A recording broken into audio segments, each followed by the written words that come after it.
You know what? There's this big lie out there that if you do what the loser tells you, he'll give you money, fame, and fortune. It's a lie. He does not. You know how I can prove it?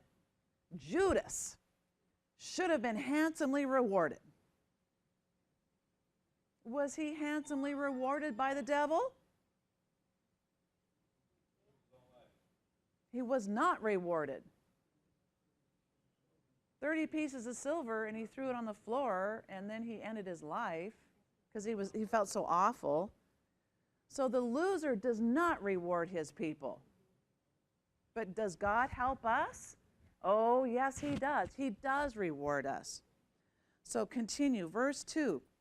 For they shall soon be cut down like the grass, wither as the green herb.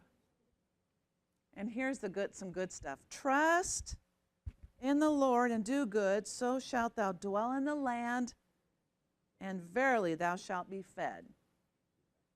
Isn't that nice?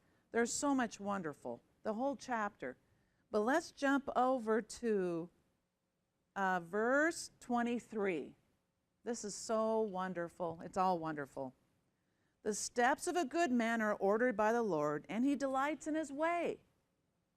Though he fall, he shall not be utterly cast down.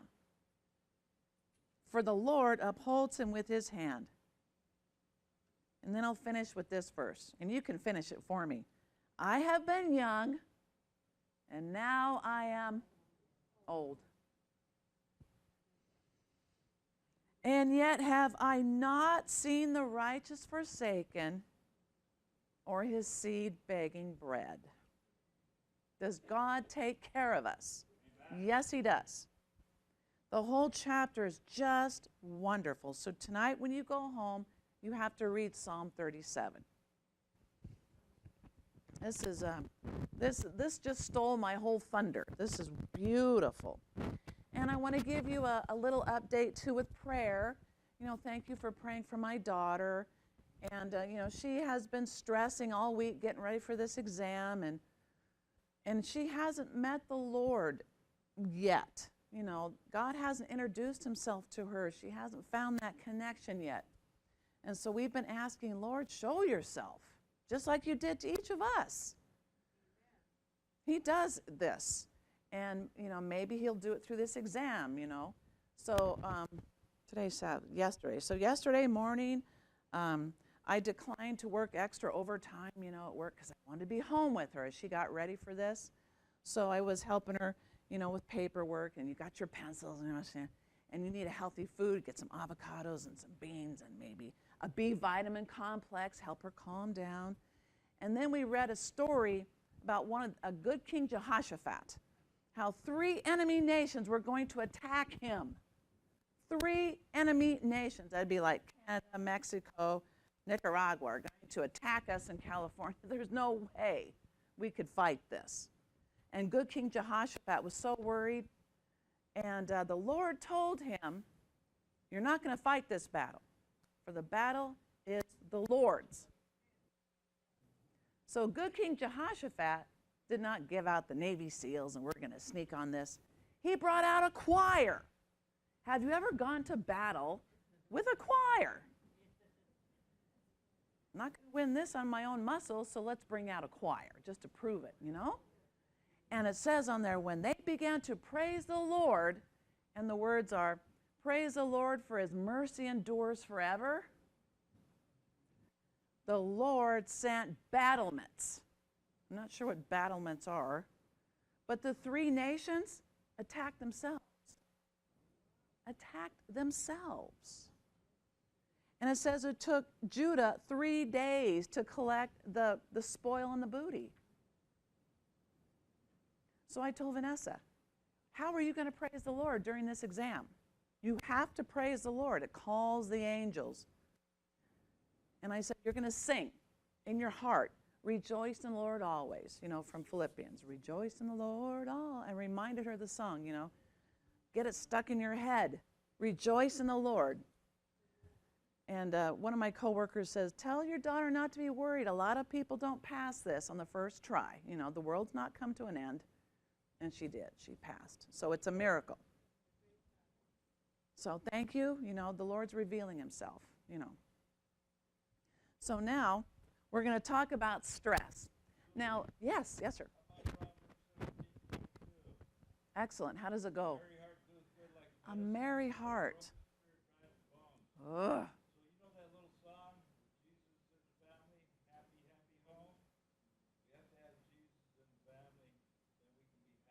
That's right. When my daughter was first born, she was a surprise C-section on Sabbath during the noon hour. Harold called here and the church prayed. And anyway, so that night, fresh C-section, I heard a howling baby coming down the hallway, and the nurse pushed the door open. She says, and there was a crying baby. She says, "Your baby won't stop." And she's keeping all the other babies awake, So I got myself out of that bed, and I picked her up, and I sang, "With Jesus in Vanessa's heart, happy, happy home." And her little angry face, those newborns, they look at you with that intelligence. She stopped crying, and I'm waddling around the room singing this to her. So God's in charge. Amen. So stress. Yes. Psalm 46. How does that go? Strength of very present help in trouble.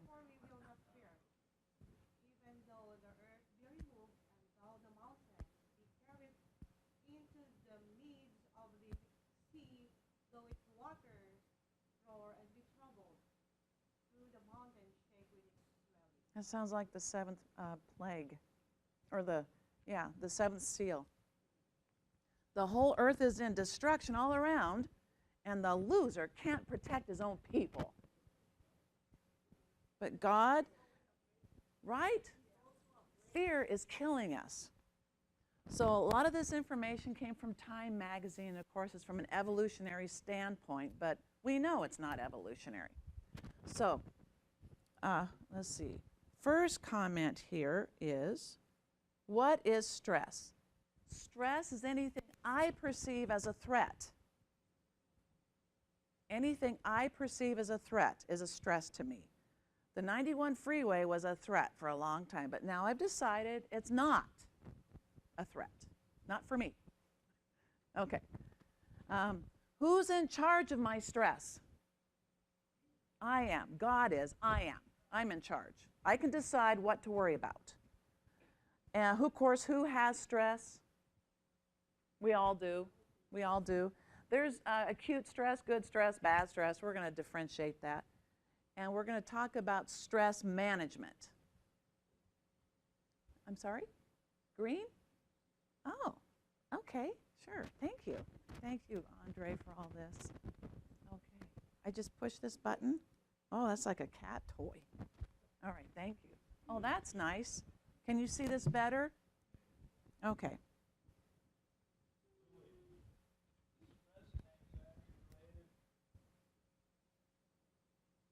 Any professionals here? I know we had Dr. Kathy. Well, this information is very general. So as far as depression diagnoses and all that, I don't know. But I would say in general, for the general population. Yeah. Okay, so this is, I use this at work, and we use it for heart disease patients, but it can be for anybody.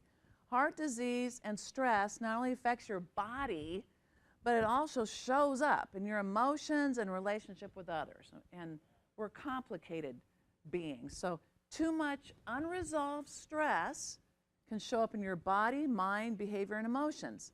In your body, you can have headaches, frequent infections, people, muscle spasms. My neck starts cramping when I remember certain events, skin irritations. In your mind, you can have worry, muddled thinking, impaired judgment and reasoning, nightmares, indecision, negativity, with this political atmosphere, a lot of negativity. For your behavior, think eat too much, drink too much, smoke too much sex, insomnia, accident prone, restlessness.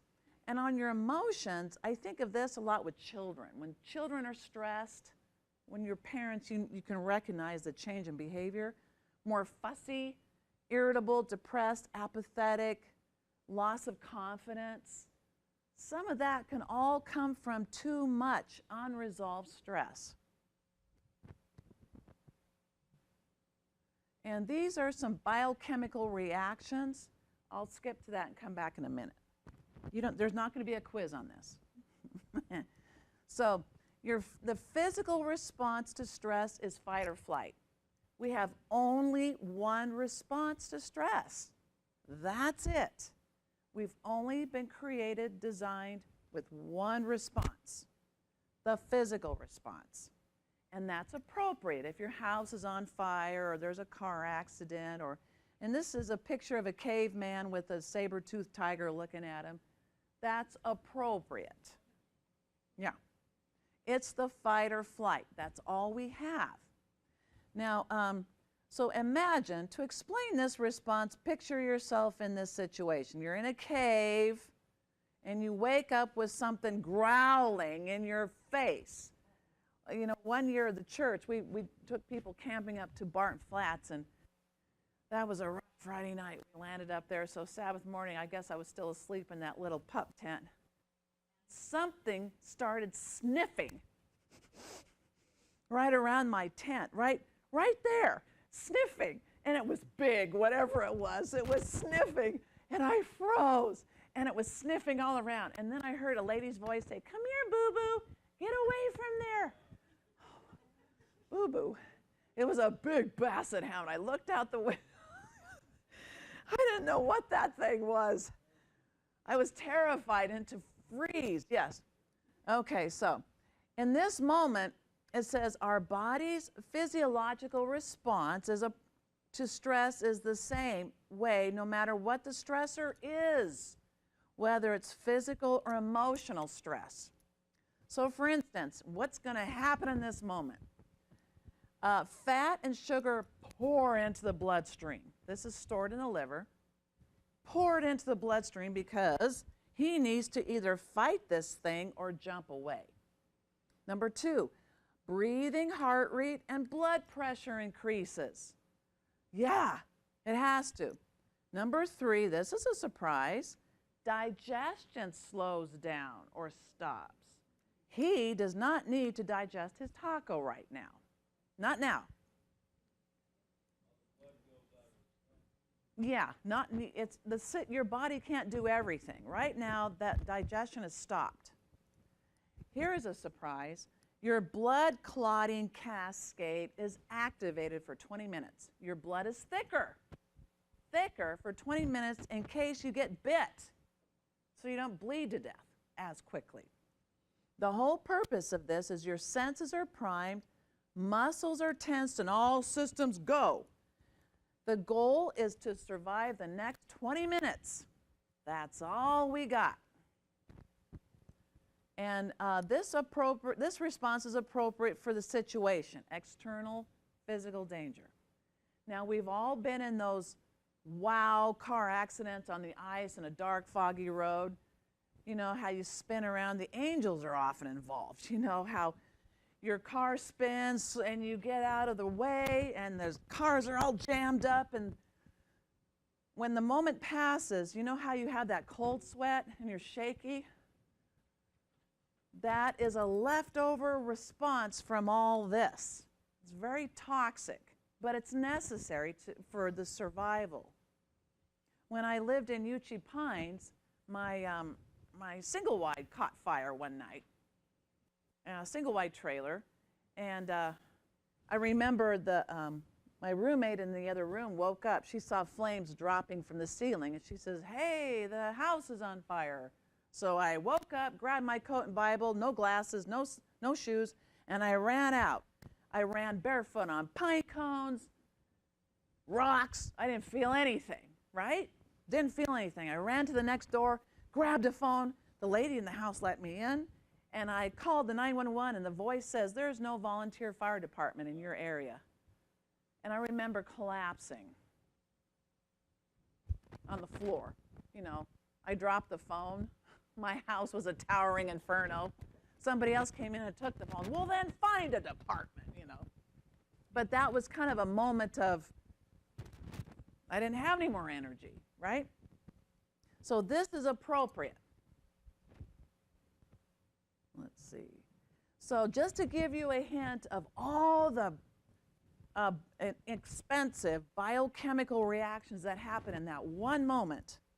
In that one moment, epinephrine, or adrenaline is another word for it, are triggered by the hypothalamus in your brain to enable this whole fight or flight response.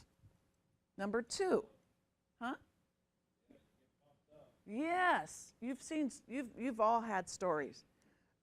Norepinephrine mobilizes the brain for action. To be, your cognition increases, alert, to stay focused. However, you won't be able to multitask or do critical thinking. Yeah. When you're in that car accident on the ice, and are you worried about your bank account right now? No. No, not right now. Yeah, you're just trying to stay out of the line of accidents. Okay. Focus on this one moment. This third one, this one is your immune system is all jacked up. Cytokinins, these things are nasty. They're pro-inflammatory chemicals. It gets all your white blood cells ready. And inflammation works giant injury. This is the immune system's way of gearing up for a battle in case you get bit, or if you're in a war zone, in case you get stabbed with a rusty sword or something, at least your white cells are ready. But what if you're the modern man and you're stressing out on the 91 freeway every single day? You can see why people under chronic stress get cancers or immune system problems easier. And the last one here is cortisol. This one comes from your adrenal glands. Elevated cortisone disrupts your circadian rhythms. Your day and night's all messed up. So you're awake at night and you're asleep in the day, or you never sleep. And increases the appetite. Any night shift nurses? We'll tell you what happens. But it causes high carb food cravings, not broccoli cravings, if you know what I mean. And it leads to obesity. Yeah. So this is kind of an idea of why chronic unresolved stress physically is so deleterious. It makes us so ill. Yeah, we don't have, you know what, we don't have a response for chronic stress. We just get sick and die. Now, the evolutionists would say, that's right. Back when we were cavemen, and if the hunting was bad and there's no water, we're not going to stand there and struggle. We're going to go someplace else and hunt, where the tigers are fat and lazy, right? Someplace else where the hunting is better. We know what we can do as Christians? Go to the Lord, and that's what Sabbath is for.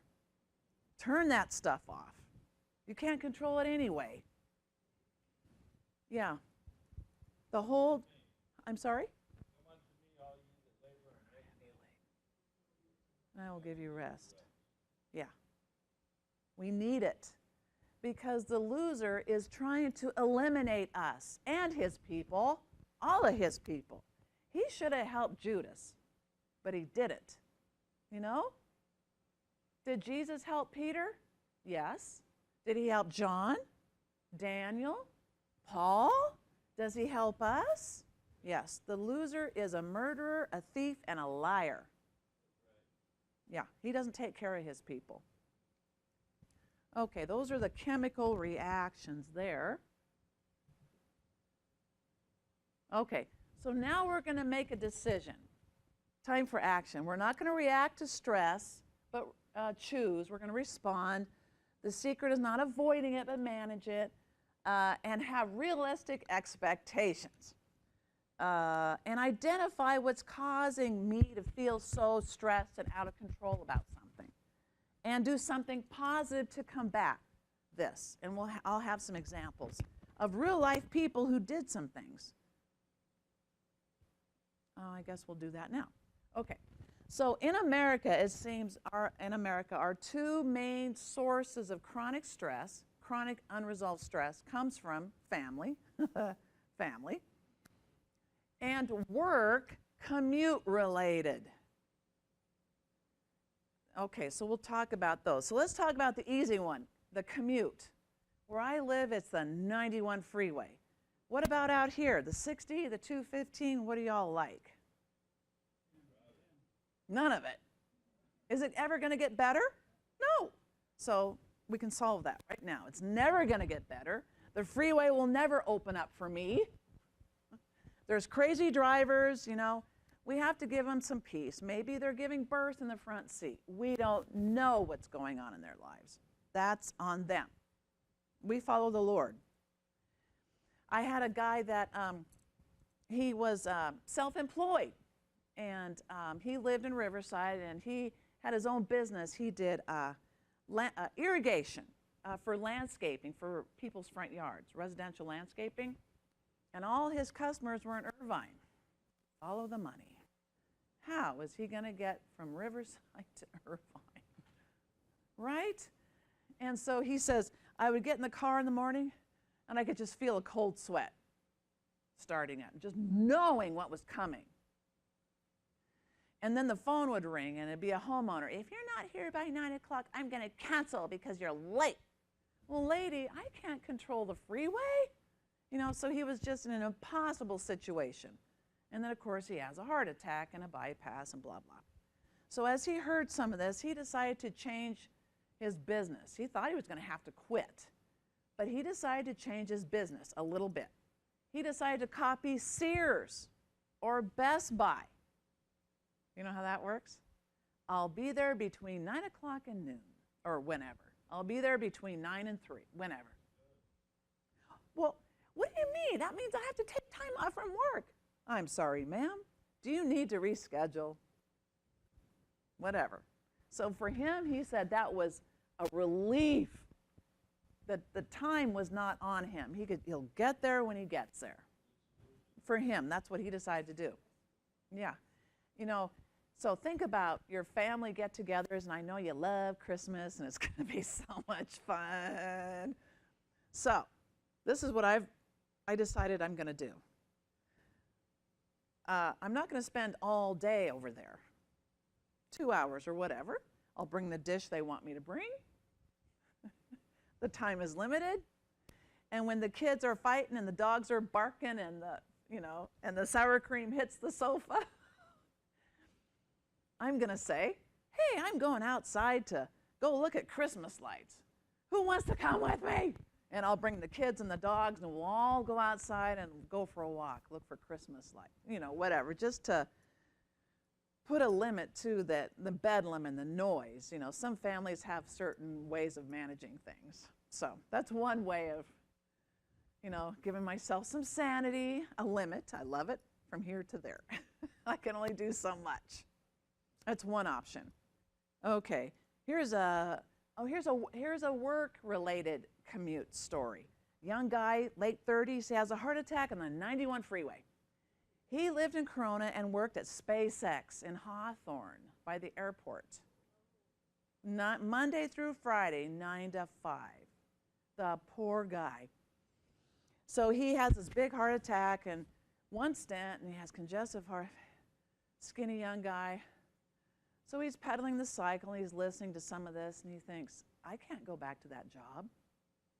So he calls his boss. He calls the boss and says, sorry, boss, I can't go back to SpaceX. And the boss says, oh, don't quit. What's the problem? Good boss. Didn't say, bye, Felicia. What's the problem? He says, that commute, I spend 4 hours each way. I never see my kids. I can't it's impossible. The boss says, you have at least 3 options. You can, everybody in Corona, y'all get together and rent a van, and we'll pick up the tab, van pool kind of thing. You can work from home sometimes. You are building a satellite from your desk. You could do that at home some days. A third option is change your hours. Instead of 9 to 5, come in later. Those of you who study the freeways, there's certain ebb and flow to this. So that's what he did. He worked from home sometimes, and the other days, he just loved it. He and his wife, they had little kids. So he says, I do the morning shift with the kids. I make their little sandwiches, and I take them to school, and I get to meet the teacher and see the show and tell. And then I get in the road, and so I start for work around 10 a.m. Much better. And then I'm home by 8 o'clock at night, in time for the bath and the story, and I'm the hero. For him it works. So he made some changes. Okay, let's do one more. Family. Oh, that's a hard one. One lady, she told me, she says, I'm on a fixed income and I'm still paying my daughter's rent. And I don't have the money for that. So you know what she decided to do? Tell her daughter. She said, honey, next month I'm going to only give you half of the money or whatever. And after a couple of months, it's going to dry up. Oh, but I don't have a job. I know, neither do I. But I'm just giving you a heads up so you can start looking for friends, come up with a plan, because I can't do it. I have a limit. That's really a tough one. I had another lady, she had a heart attack on her 80th birthday. Now this lady was very vivacious for being 80. She taught dance classes to her church, to middle schoolers, an 80-year-old. Her favorite music was Richard Simmons, Sweatin' to the Oldies. Can you imagine teaching middle schoolers? So she'd be teaching them dance classes, and I went to a gym 3 times a week with a personal trainer. She was very exercisey. And so she would come to cardiac rehab. Why did I have a heart attack? I don't smoke. I'm not diabetic. My pressure's fine. She says, stress? I'm a happy person. Oh, she told us when she had her heart attack and the cardiologist went in to maybe open up the plugged artery or whatever, the plaque, whatever, he goes, you know what, there's no plaque in there. There was no cholesterol plaque buildup. Your arteries were clean, but they were so cramped down from a spasm. It's called Prince Metals. It's a different kind of spasm. Just like your leg can have a spasm. These little arteries have muscles and they can spasm down. And so the doctor has to get in there, put some nitro like you put under your tongue, put some in there, relax the arteries, get the flow going through again, put a stent to prop it open. And it hurts, So she says, oh, I guess I know what happened. I said, what happened? She says, well, I have 4 adult daughters. 3 of them love me and 1 of them hates me. And she's 45, she blames me. It's because of you, I can't get a man. It's all, you've ruined my life. You don't give me money like you give the others. And calls her names on her cell phone. It's just toxic. Yeah. So so the lady tells us, so I guess I know what I got to do. I'm going to have to set limits on my love. I said, oh, what are you going to do? She says, I got an idea. So on Monday morning, she comes in and she sits in the chair. She says, oh, that was the hardest thing I ever had to do, but what a relief. What a relief. I said, what did you do? She says, well, they all came over for Sunday dinner like usual, and I love it, and the kids, and we have our barbecue and whatever. And afterward, I said, okay, everybody, family announcement, time out. I just turned 80. And I had a heart attack to go with it. Your father's 85, and I had an epiphany on that gurney. I can't solve y'all's problems anymore. I can just love you. That's all I can do at this age. That's all I can do. So, honey, she looks at the one daughter, I have a temporary solution. Until you can talk to me respectfully, she gets out her phone, I'm going to block you on my phone. Oh, but what if I need something? Well, that's toxic. Well, that's okay. just get the message to your sisters, if there's a party or the kids have a soccer game or something. That's fine until you can talk to me respectfully. That's intense. So we saw her again a couple years later. She was 85. She still looked good. We didn't ask and she didn't say, and so I guess it all worked out, So that's a tough one. Turn off the phone if necessary until we can have better communication. That's a tough one. Yeah, we love our family. James, this isn't being recorded, is it? Anyways, James was saying how he wanted to go to Walla Walla and get started and whatnot. So I'm trying to help him. Don't forget, call the counselor, do this. And he just wasn't doing it. And so we were going through some of this at work, and I thought, okay. So I came out to Harold one night, and I said, honey, your son, your son, if he wants to go to Walla Walla, he's going to have to go to you, because I'm out of this picture. I can't seem to make it happen. He's being all passive-aggressive or something. And you know what? It worked. The two of them are male bonding, and they're talking about loans and whatever. It's worked. It's a simple yes. And I'm not all angry about it. Yeah. That's hard. When you're adult kids, you love them, and then there's these limits. Wherever those limits are. Yeah. So those are ideas about doing something positive to combat and decide what these realistic expectations are going to be. That's a hard one. That's crazy hard. Okay, now we're going to take time to choose. So usually we talk to our patients about finding an enjoyment that you have. If any of you have followed the Blue Zones, a lot of them have a reason to get up in the morning, not work. Is it your family? Is it your volunteer? There's something else that gives you joy and purpose. And a lot of our young guys don't have that. They work, eat, sleep, work. And then when they stop because they had a heart attack or a bypass, they realize they don't have hobbies, nothing, not even a dog, nothing. So take time to relax, and that's where Sabbath comes in. It's a big deal. Next one, breathing. Maybe I'll show you about this breathing thing. This breathing response, some people call it yoga breathing, some call it Valsalvic maneuver breathing, whatever. It's actually a physiological thing you can do, and it works really well. If you're ever in the doctor office and you've got that white coat syndrome and you know your pressure is going to be high, this is what you do. So you sit back, and you know what? This technique is used by pharmaceutical companies. Now you know it works. When they do research on their blood pressure medicines, when they do research, they have to eliminate all the variables. So everybody has to sit in a chair for 10 minutes, feet on the ground. If you're a small woman, that's a big deal. Feet on the ground, lean back, arms rested, no music, don't be talking to people. You lean back, and you take 3 deep belly breaths, not your shoulders, but your belly. And then you blow out slowly.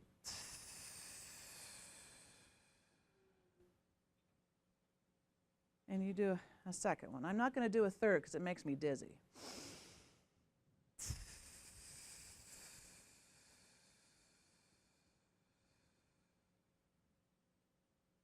And then you do a third one. And then we let the person sit a couple of minutes, and then we recheck their pressure, and it's almost always lower, sometimes 10, 20 lower. The reason why, you got extra oxygen, it's a choice. You're choosing to turn off the music, your cell phone, your earbuds, whatever.